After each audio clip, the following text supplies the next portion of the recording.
alors boycott Ayob Faye est-ce que meilleure stratégie la surtout nag bu nekkee question d'actualité nañuy waxtaanee ci boobu la assemblée.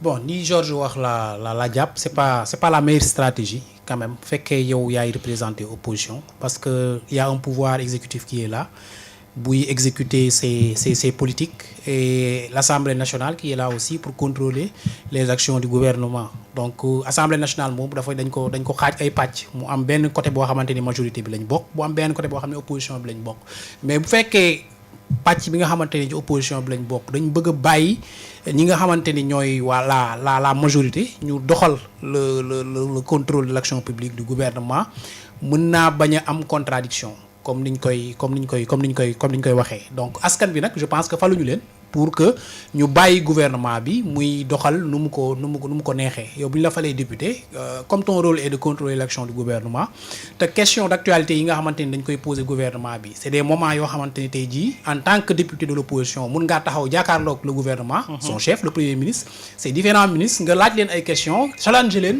ci ay sujets yoo xamante ni vraiment buñ ci tontoo mën na indil askan bi ñu am une opinion ci li nga xamante ni moo xew tel secteur wala tel secteur wala tel secteur nga bàyyi loolu pour des raisons yoo xamante ni nga ni président assemblée nationale bi ni muy jiitee séance yi neexu la premier ministre bu ñëwee ni muy tontoo tamit dafa manquer de respect wala neexu la pour ces raisons là nga ni yow da nga def la politique de la chaise vide alors je pense que c'est pas pertinent du am benn effet parce que bu ñu ñëwee bu ñu bañ a ñëw yëpp Ousmane Sonko va se présenter avec son gouvernement à l'Assemblée nationale il y aura des députés il y aura au moins 100 députés yoo xamante ni ñoo fay nekk di ko laaj ay questions mu leen di tontu donc j'aurais préféré que ñu malgré li nga xamante ni lépp dañ koy reprocher au président de l'Assemblée nationale au premier ministre et à son gouvernement ñëw jàkkaarloog ñoom wax leen ko les yeux dans les yeux pour que askan bi xam ni quand même dans ce pays il y a un pouvoir mais aussi il y a une opposition capable de tenir un débat argumentaire tenir un débat contradictoire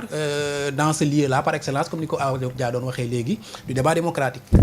alors Moustapha ñoom ñi nga xamante ni ñoo fi nekkoon bëri na ci ku ci mel ni Aïssata Tall Sall sax moo ni que l'institution Assemblée nationale dafa nekk en danger que sax Sénégal moo nekk en danger moo tax ñu def benn ngandam kii noonu toog jàkkaarloo askan bi parce que tout simplement dañ ko war a sauver assemblée boobule bi ñuy wax présidentielle bu ñu reporté moom moo ko voté woon ba ci loi amnistie bi est-ce que nit ñi dañu am mémoire bu sélective wala bu courte.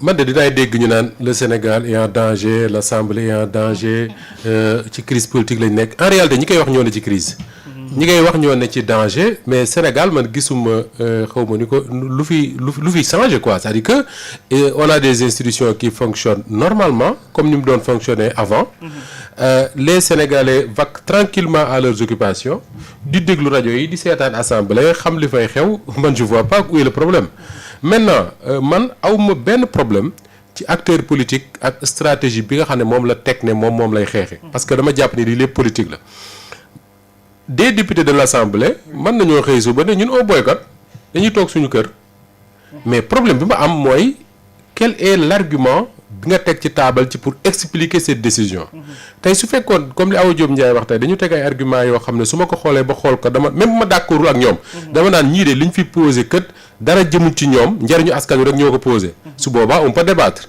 mais soo xoolee arguments yi nga xam ne moom la ñuy teg man gisuma ci lan moo ciy njariñu askan wi c'est des problèmes de personne je sens parfois même des gens orgueilleux yoo xam ne seen rëy tax na ñu yaakaar ne ñoom bu ñu toogee assemblée waruñoo waxee ak ñoom ñi waruñoo wax ak ñoom noonu te seen rëy googu nekk ci ñoom te nekk ci acteurs politiques yu bari nag ci Sénégal gi dem na ci ba yenn plateau télé yi sax dañuy refuser du ci dem parce que dañoo rëy parce que bu ñu ñëwee Pape Mokhtar Diallo dina wax ak ñoom nii wala mu waxee ak ñoom ne et ça c'est un vrai problème ci état d'esprit wu ñenn ci suñu classe politique bi maintenant yaa ngi wax ne est-ce que amuñu mémoire sélective wax nga assemblée actes yi mu fi posé yëpp mais comparons même si comparaison n'est pas raison comme on a l'habitude de dire commençons par le président de l'Assemblée El Malick Ndiaye ñu ne ni muy defee séance yi nangam ak nangam mais ñi koy wax xamuñu ne ci seen biir y'a le président de l'Assemblée bi nga xam ne moom la El Malick Ndiaye remplacé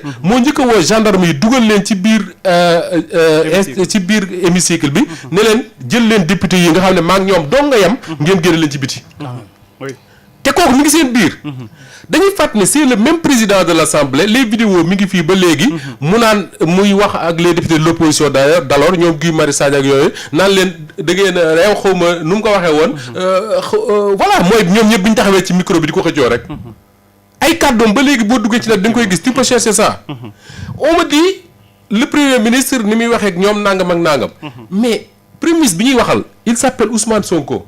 il a été député avant ñoom wala pendant que ñoom bi ñu nekkee député est-ce que Pape Makhtar dañoo bëgg a fàtte combien de fois Ousmane Sonko mii bi mu nekkee député. lañ ko chahuté à l'Assemblée. muy wax ñu koy saaga.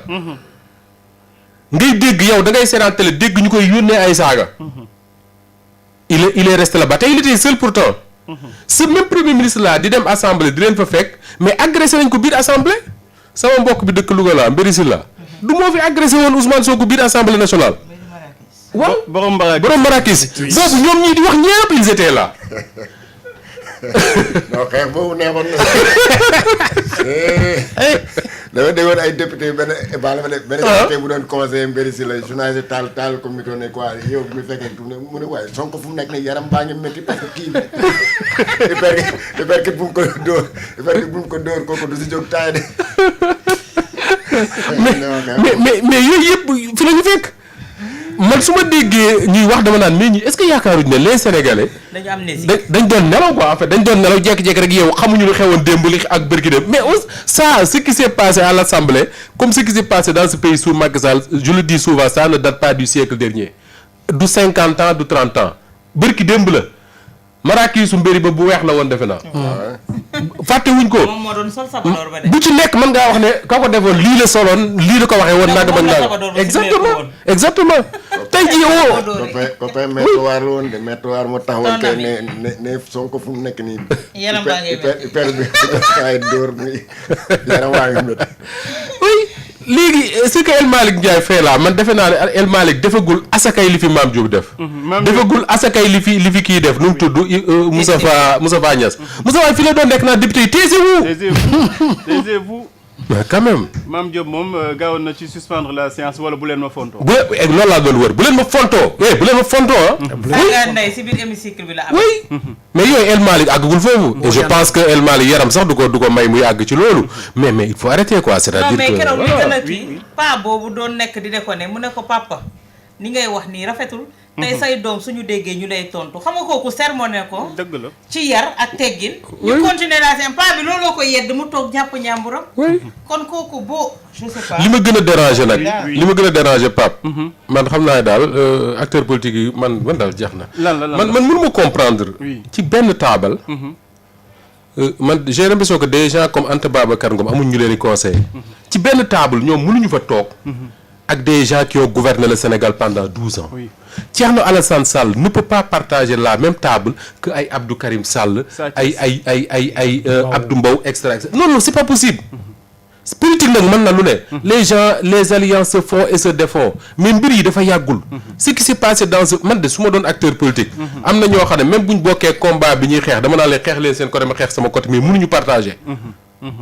parce que quand même il ne défend ci li ma yaakaar il ne défend pas les mêmes valeurs. oui non du question idéologie de pas awa je ne suis pas dans l'idéologie les valeurs. yi nga xam ne moom la Thierno Alassane Sall défendre depuis des années dans ce pays. nga tuddee sa bopp république des valeurs am na loo war a def. très bien merci Pape am na ñoo xam ne man daal quand j'ai vu les images mu ngi noonu daal. Sa Thiès moom dafa mujj rejoindre l'opposition parlementaire Awa Diop Ndiaye koo xamante ni yàgg nay défendre.